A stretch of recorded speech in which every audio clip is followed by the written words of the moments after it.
है कि यशायाह नबी की किताब जो लिखी गई है ये खुदावंद यीशु मसीह के दुखों और उन मसाइब को पेश करती है जो उन्होंने उठाए। बेशक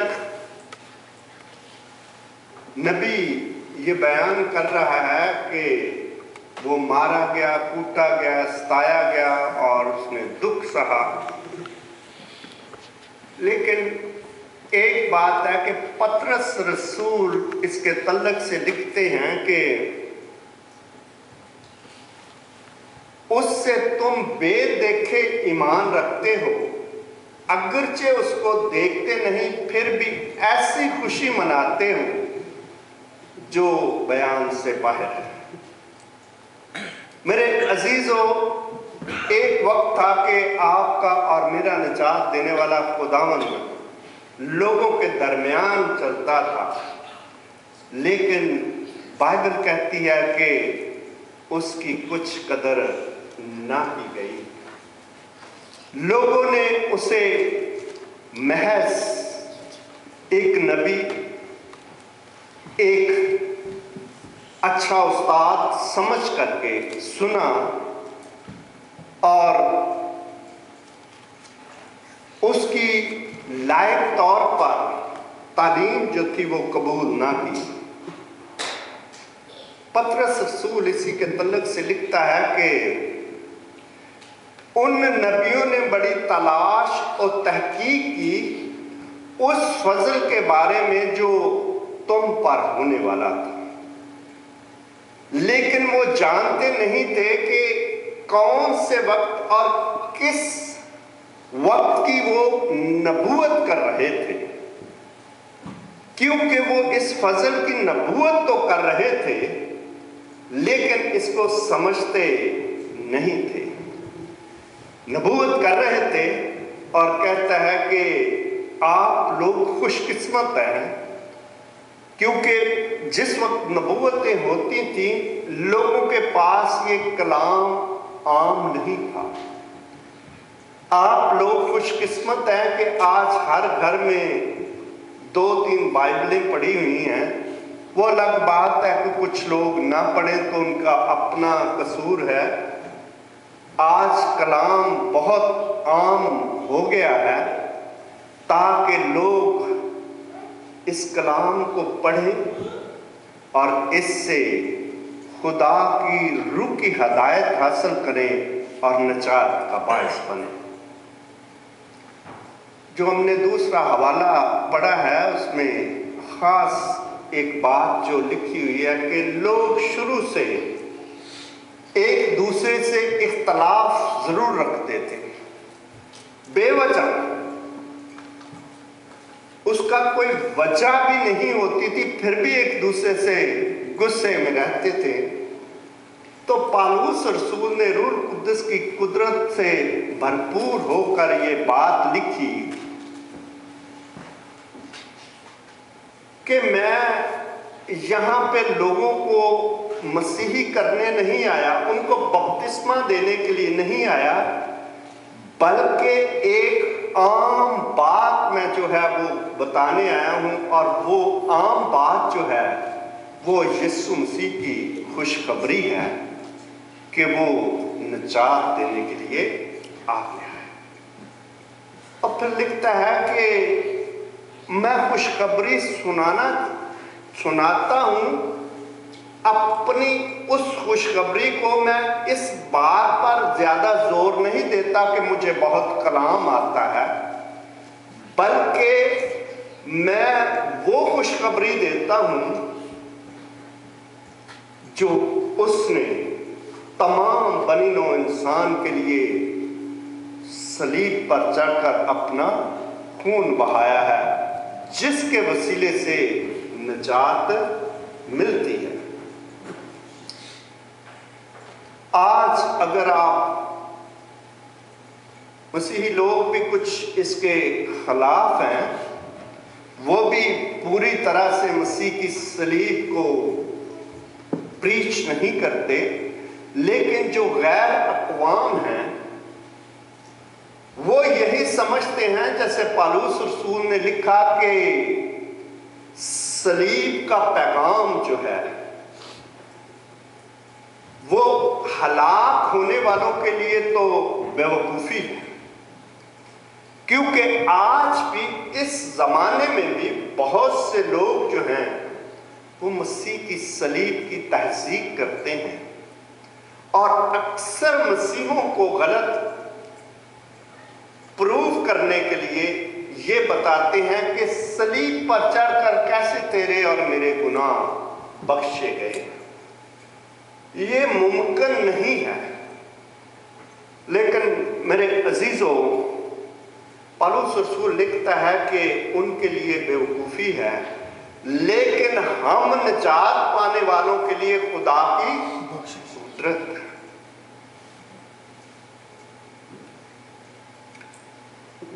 तीन चीजें हैं इस दुनिया में। एक इंसान है जो गुनाहगार है, दूसरा ये है कि खुदा है और खुदा की कुछ सिफात हैं जो उसकी पहली सिफ्त है, वो ये है कि खुदा जो है वो पाक है। खुदा पाक है और इंसान गुनाहगार है, इसलिए इस इंसान का उस पाक खुदा के साथ कभी भी तल्लुक जुड़ नहीं सकता, क्योंकि बाइबल में लिखा है कि खुदा की नजरें इस कदर पाक है कि वो बदी को देख नहीं सकता। मतलब ये है कि खुदा बदी से कभी भी कंप्रोमाइज नहीं करता, इत्तफाक नहीं करता। अगर मैं बदकार हूं तो वो पाक है, उसका और मेरा मिलाप नहीं हो सकता। मैं कभी भी उसकी हजूरी में जा नहीं सकता। ज़बूर नवीस बड़े खूबसूरत बात एक लिखता है कि खुदा के पहाड़ पर कौन चढ़ेगा? वही जिसका दिल पाक है और जिसके हाथ साफ है। मेरे अजीजों, दिल के तल्लुक से यिर्मयाह नबी लिखता है कि दिल सब चीजों से ज्यादा हिलाबाज और लाइलाज है, इसको कौन दरियाफ्त कर सकता है?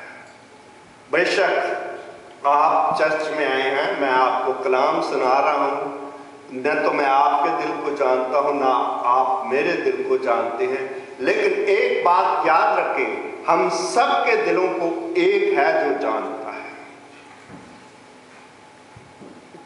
अब सवाल यह है कि इंसान को बाइबल मुकद्दस कहती है कि सब ने गुनाह किया और खुदा के जलाल से महरूम।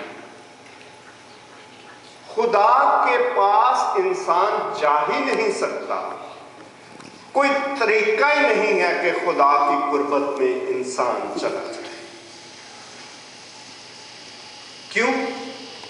क्योंकि इंसान जो है वो गुनाहगार है। गुनाह की वजह से इंसान खुदा की कुर्बत से, अदन में से निकाल दिया गया। बाइबल मुकद्दस में रोमियो के खत में लिखा है कि आदम की वजह से गुनाह दुनिया में आया और उस गुनाह की वजह से मौत आई और यूं मौत सब आदमियों में फैल गई। मेरे अजीजों, बाइबल कहती है कि जिस दिन तूने ये फल खाया उस दिन तू मरा।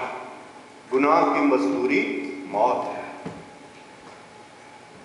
अब जो आदमी गुनाह करता है वो बच नहीं सकता, उसकी कोई छुटकारा ही नहीं।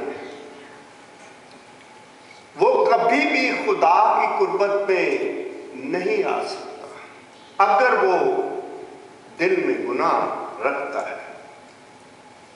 खुदावंद कादिर मुतलक खुदा ने एक अच्छा इंतज़ाम किया कि उसने शरीयत मूसा के ज़रिए से इस दुनिया में दी, ताकि लोग खुदा की उस पाकीज़गी को पहचान सकें। बाइबल मुक़द्दस में लिखा है, अगर आप खरूज की किताब उसका 19वां बाब पढ़ें तो वहाँ पर एक ख़ास तंबीह की गई है। खुदा मूसा से मुखातिब होकर कहते हैं कि नीचे जा और अपने लोगों को बता दें कि अपने आप को पाक करें, अपने कपड़े धो लें और 3 दिन तक अपने आप को पाक करें, और तीसरे दिन मैं कोहे तूर पर उतरूंगा और तू हद बंदी कर दे ताकि लोग इस पहाड़ के नजदीक न आए।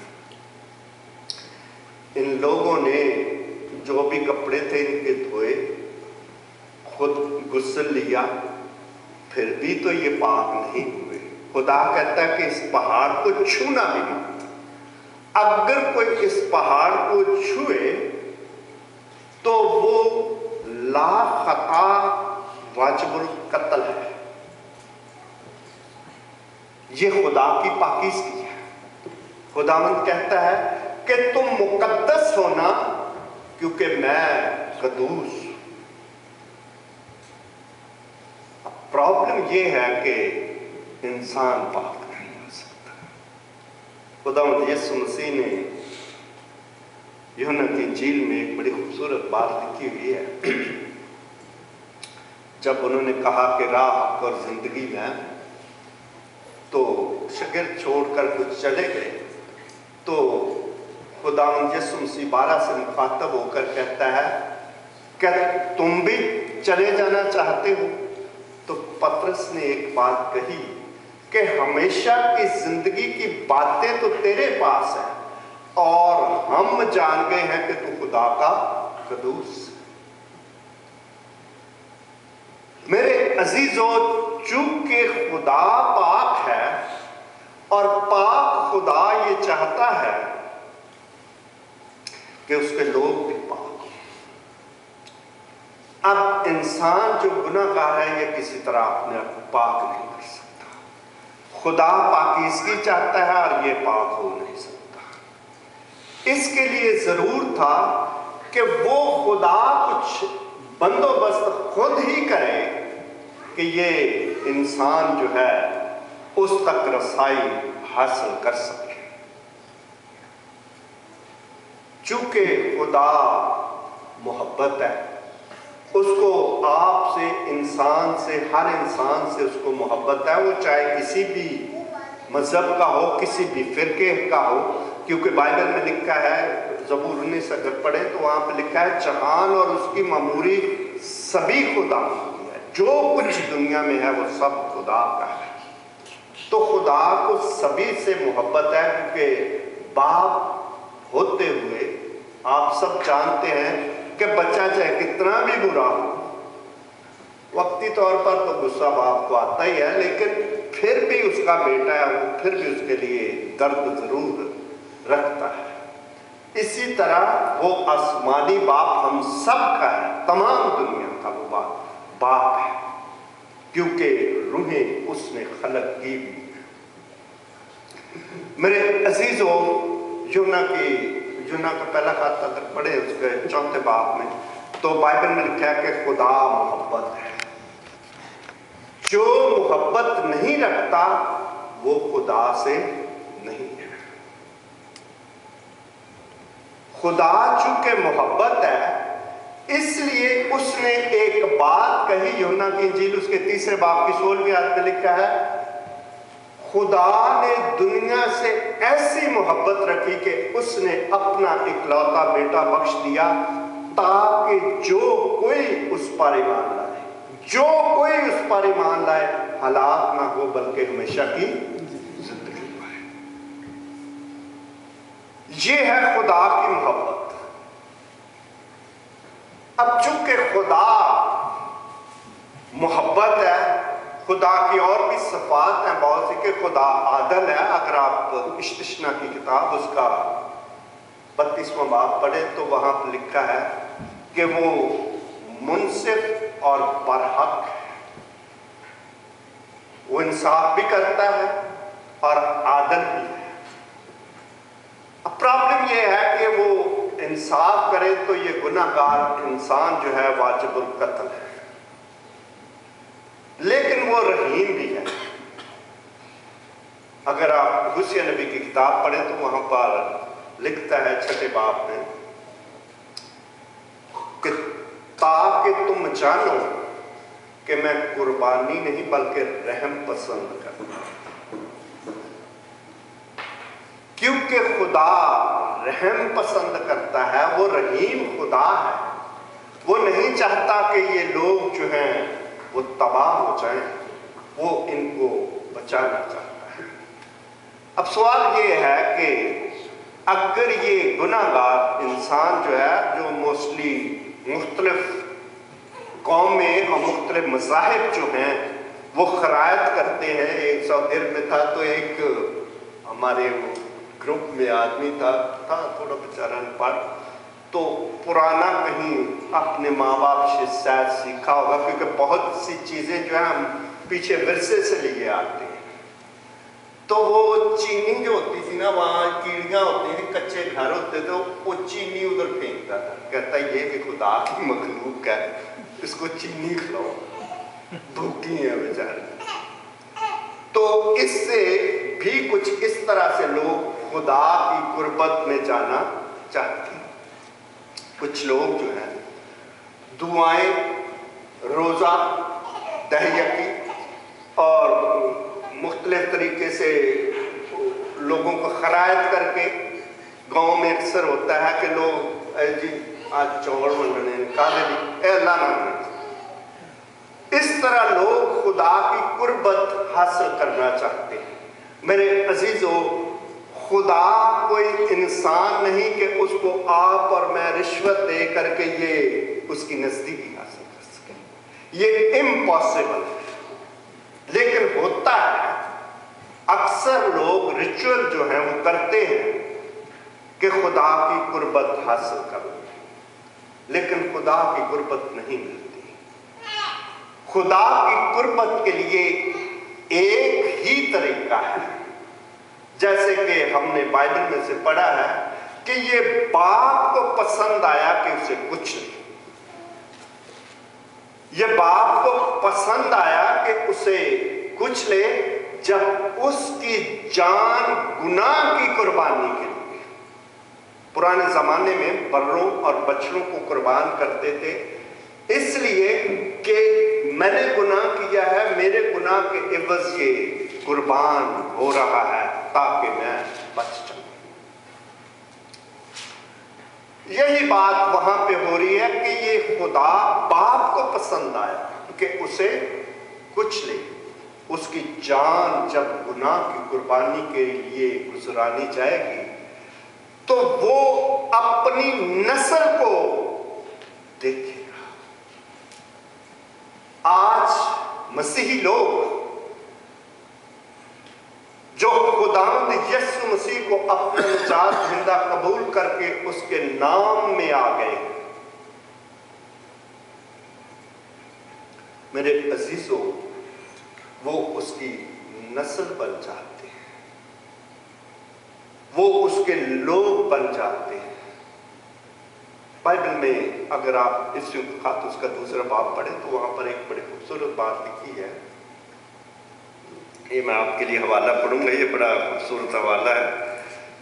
इफ्सियों का 2 बाब लिखा है, उसकी 7वीं आयत, ताकि वो अपनी उस मेहरबानी से जो मसीह यीशु में है हम पर आने वाले ज़मानों में अपने फजल की बेनहायत दौलत दिखाए, क्योंकि तुमको ईमान के वसीले से फजल ही से निजात मिली है, और ये तुम्हारी तरफ से नहीं बल्कि खुदा की बख्शिश। जैसे ही कोई गुनाहगार खुदावंद यीशु मसीह को अपना शख्सी निजात दहिंदा कबूल कर लेता है, तो वो पुराने आदम से नया आदम बन जाता है, उस पर फजल हो जाता है और खुदा की बख्शिश में वो आ जाता है और वो एक नया इंसान बन जाता है। यही बात खुदावंद यीशु मसीह ने निकोदेमुस से कही कि जो कोई रूह से पैदा हुआ है वो रूह, जो कोई जिस्म से पैदा हुआ है, आप और मैं सब जितने भी लोग हैं ये जिस्म से पैदा शुदा लोग हैं। जब हम खुदावंद यीशु मसीह को कबूल कर लेते हैं तो हम रूह से पैदा हो जाते हैं, हम नया इंसान, नए आदम बन जाते हैं। मेरे अजीजों, खुदावंद यीशु मसीह को जब कबूल कर लेते हैं तो आपको कुछ भी देना नहीं पड़ता, आपको कोई रिचुअल करने की जरूरत नहीं पड़ती। आपको सिर्फ खुदावंद यीशु मसीह को कबूल करना है। जब मैं और आप खुदावंद यीशु मसीह को कबूल कर लेते हैं तो फिर आपको सलीब की शान नजर आ जाती है। अक्सर औकात मैं एक बड़ा पाकिस्तान का जबरदस्त आलिम है, उसको एक दिन सुन रहा था, अच्छा बोल रहा था वो, तो मैं उसको अच्छा सुनता हूँ। तो उसको किसी ने सवाल किया, जैसे अक्सर आप और मैं, अगर हम दूसरे मजहब के लोग हैं तो हम उस जिसको नहीं जानते उसके मजहब के मुतालिक कहेंगे जी वो तो ऐसे ही है। वो उठा तो मसीहों के मुतालिक कहने लगा, जी ये जो मसीही लोग कहते हैं जी हजरत ईसा आएंगे, हजरत ईसा आएंगे, तो ये क्या चक्कर क्या है? तो बाज़ औक़ात होता है कि हर आदमी नाअहली की वजह से, नाक़िस इल्म की वजह से दूसरे को नीचा दिखाने के लिए ऊट पटांग जो होता है मुंह में से बोल देता है। कहता है जी एक बात उसने सच्ची कही। अक्सर होता ये है कि सच में अगर झूठ ना मिलाया जाए तो वो झूठ कवर नहीं होता, इसलिए थोड़ा बहुत सच जो है वो झूठ में लोग मिला करके बोल लेते हैं ताकि थोड़ा सा कवर अप हो जाए। कहता है जी ये जो बात लिखी गई है कि मैं, लिखा है कि मैं मसीह तुझे मौत दूंगा, तीसरे दिन तुझे फिर तुझे अपने पास बुला दूंगा, तो मौत उनको आई थी इस दुनिया में जब वो इसी दुनिया में इस बॉडी में थे, लेकिन वो वापस आएंगे तो वो सलीब को तोड़ देंगे और वो कहेंगे कि आए खुदा, मैंने तो कभी भी इन लोगों को नहीं कहा था कि सलीब उठाओ, ना मैंने ये कहा था कि मेरी माँ की प्रस्तश करो। मैं जब सऊदी अरब में था तो मेरे छोटे बेटे बॉबी को पकड़ के पुलिस ले गई। मैं जेल में गया तो वो जब तक नमाज होती रहती है उसको वो उधर ही बैठा देते हैं, जब नमाज खत्म होती है फिर छोड़ देते हैं। मैं गया उधर तो मुझे कहते हैं इधर बैठ, सब्र कर। बॉबी निकल गया था, वो ये दूसरे रास्ते, दूसरा दरवाजे से उन्होंने छोड़ दिया इसको। मैं इधर था, उन्होंने डॉक्टर को बुलाया। डॉक्टर को कहते हैं कि कोई ये जो क्लर्क था इसको इंग्लिश नहीं आती थी, तो उसने डॉक्टर को एक बुलाया और उसको कहने लगा कि तू उससे बात कर कि ये क्रिश्चियन है, ये मुसलमान क्यों नहीं होता। तो वहाँ पे बात करना बहुत मुश्किल है। हाँ, वो मेरे साथ बातें करने लगा कि तू क्रिश्चियन क्यों है, मुस्लिम क्यों नहीं हो जाता है इस तरह से। एनी हाउ, लास्टली जो बात आपको बताना चाहता हूँ कि तुम 3 खुदाओं की प्रस्तश करते हो। मैंने कहा हम नहीं 3 की करते, हम सिर्फ एक खुदा की प्रस्तश करते हैं। कहता नहीं। मैंने कहा किस तरह? कहता तुम एक तो अल्लाह को खुदा कहते हो, खुदा यीशु मसीह को खुदा कहते हो, और एक उसकी माँ मुकद्दसा मरियम को खुदा का दर्जा देते हो। मैंने कहा आपको किसी ने गलत बताया। हम कभी भी उसको खुदा का दर्जा नहीं देते। वो मुकद्दसा मरियम खुदावंद यीशु मसीह की माँ है, हम उसकी बहुत इज्जत करते हैं, उसको बहुत हम ऊंचा करते हैं, लेकिन खुदा मेरे अजीजों, अक्सर औकात लोग झूठ मिलाकर बातें करते हैं ताकि दूसरों को नीचा दिखाएं। हम शुक्र करते हैं कि हम उस खुदा की प्रस्तुति करते हैं जो इस दुनिया में जिस्म लेकर के आया और जिसने खुद अपना आप कुर्बान करके बनी नौ इंसान का अपने साथ मिलाप कर। एक हवाला आपके लिए पढ़ूंगा, तिमोथियुस का खत, उसका पहला तिमोथियुस, ये बड़ा खूबसूरत बात है, उसका दूसरा बाब और उसकी चौथी और पांचवी आयत है। बाइबल में लिखा है कि वो चाहता है कि सब लोग सच्चाई की पहचान तक पहुंचे। वो चाहता है कि सब लोग सच्चाई की पहचान तक पहुंचे, क्योंकि खुदा एक है, चूंकि खुदा एक है और खुदा और इंसान के दरमियानी भी एक, यानी मसीह यीशु जो इंसान है। मैं और आप इंसान हैं, खुदावंद यीशु मसीह मेरा और आपका दरमियानी है और बाप ऊपर है। खुदावंद यीशु मसीह ने जिस दिन वो सलीब पर चढ़कर उन्होंने जान दी, तो मेरे अजीजों, चौथा कलमा जो है वो ये है, आए मेरे खुदा, आए मेरे खुदा, तूने मुझे क्यों छोड़ दिया। उस वक्त तमाम दुनिया के गुनाह जो थे इस खुदावंद यीशु मसीह के ऊपर आ गए, जिसके तल्लक से खुदा बाप ने उसको छोड़ दिया। उस वक्त मेरे अजीजों, एक और हवाला आपके लिए पढ़ूंगा।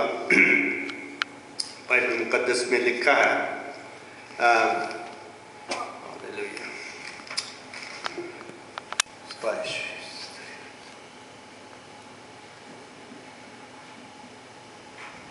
खुदावंद यीशु मसीह ने जिस दिन ये बात कही, तो दूसरा कुरिन्थियों उसका 5वां बाब, उसकी 20 और 21 आयत पढ़े तो वहां पर एक बड़ी खूबसूरत बात पौलुस रसूल लिखता है। बस हम मसीह के एलची हैं। एलची का मतलब होता है जो पैगाम ले जाए, जो खुशखबरी लेके जाए। ये खादम की बात है।